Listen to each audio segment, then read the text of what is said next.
ஒரு குரு கிட்ட போய் ஒரு மாணவன் கேட்டான், குருவே நான் வாழ்க்கையில முன்னேறதுக்கு என்ன பண்ணணும் குருவே? குரு சொன்னாரு, ஒரு மந்திரத்தை, உனக்கு தெரிஞ்ச ஏதாவது ஒரு மந்திரத்தை ஒரே இடத்துல உட்காந்து ஒவ்வொரு நாளும் 5 மணி நேரம் அப்படியே பயிற்சி பண்ணு, 5 மணி நேரம் தியானம் பண்ணு, 5 மணி நேரம் அந்த மந்திரத்தை சொல்லு.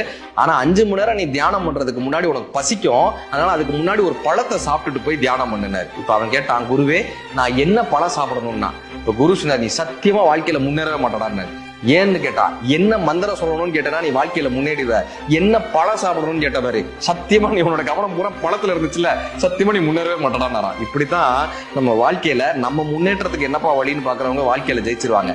இந்த நடிகர் நடிச்ச படம் ஓடவே இல்லையே, இந்த நடிகர் டைவர்ஸ் ஆயிட்டாரு, இந்த பெரிய பணக்காரர் வீட்டு கல்யாணத்துல இத்தனை பேர் வந்தாங்களா, இந்த நடிகர்களுடைய மகளுக்கு திருமணம் நடந்துச்சாமே, இந்த படத்தை இந்த இயக்குனர் ஏற்றிருக்கிறாமே, தேவையில்லாத விஷயங்களில் கவனம் செலுத்துபவர்கள் தங்களது வெற்றிகளை கோட்டை விட்டு விடுகிறார்கள்.